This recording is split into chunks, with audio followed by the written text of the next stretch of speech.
You could have laughed and not known. You have Sarah Colonna to thank for that. She's a writer on Chelsea Lately. She's appeared as a roundtable guest a lot over the years. Meanwhile, she continues to tour the country. Yeah, that's what brings her to Omaha right here. Sarah Colonna, welcome. Good to see you, Sarah. Hi, how are you? Good to see you. Really nice to meet you. Thanks for I saw on having Twitter. me. Let's talk. Let's get this out of the way. Okay. On Twitter, I saw you were coming in. You were flying in from what? Salt Lake.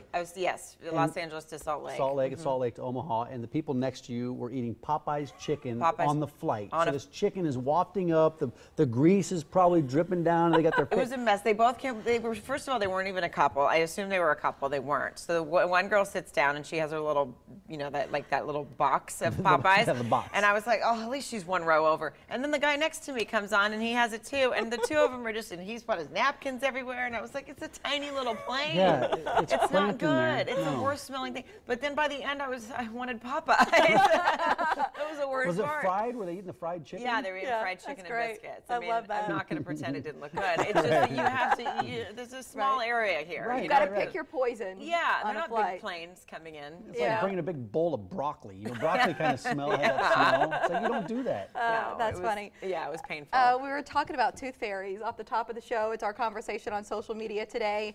The average over $3 a tooth. What did you get when you were a kid? You remember? I think I got like 50 cents. Yeah, that's what I remember. Which I think is that's a weird thing to put coins under, right? Like to put coins under a pillow. Now that I'm like looking back, but that just seemed like a $1. big deal. When you were a kid, that money meant something. Yeah, it really did. Do people still do? I guess yeah, people it's still like do it. $3.40. Something like that's the average. About $3-4. Where do they come up with $3.40? $3.40 is the average? They're like counting pennies. It's like when they say the average household has 2.5 children. Yeah, everybody has a half of it. But I like putting $2 bills under there. You know, because she lost some teeth. I put $2 bills in there. I think dollar bills. I'd like to wake up to a 20. Yeah. You know, that's not a bad thing. A hundy. You wonder what you did the night before. Yeah, right. You didn't lose any teeth. Hey, you do a lot of stuff with Chelsea lately, but you've got this video online of the boyfriends women should avoid. I saw this video, and some of those, benefit, a couple are pretty raunchy.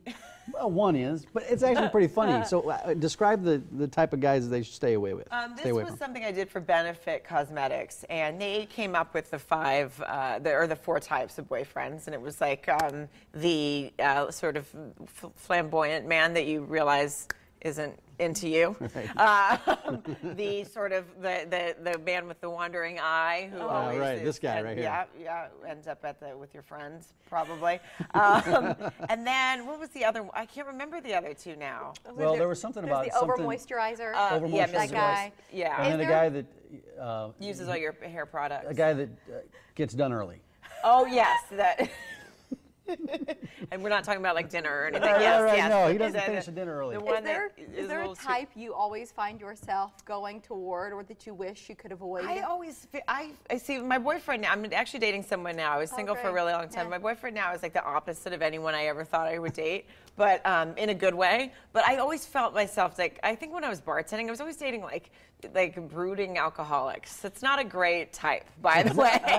Like they're fun. They're fun when they're drinking. Right. And then when you realize that that's like they're just completely always, you're like, oh, this isn't a good. This is going. Yeah. So who are you dating now? Is it a Hollywood person, or is it somebody that's he's a football player. Actually, he plays for the Seahawks. Oh. A football. Is he on the defensive side? Is he on the defensive side or the offensive side? He's I don't know. He's a punter. What is that? Is that punter? the That's special teams. Special teams. Yeah. That I know it's the special teams, but I truly don't know. He's a champion. So how long have you been dating this guy? How long have you been dating this guy? We started dating actually the week of the Super Bowl, which is the weirdest. Were you at the Super Bowl? No, we had just started talking. We met on Twitter. It's a whole thing.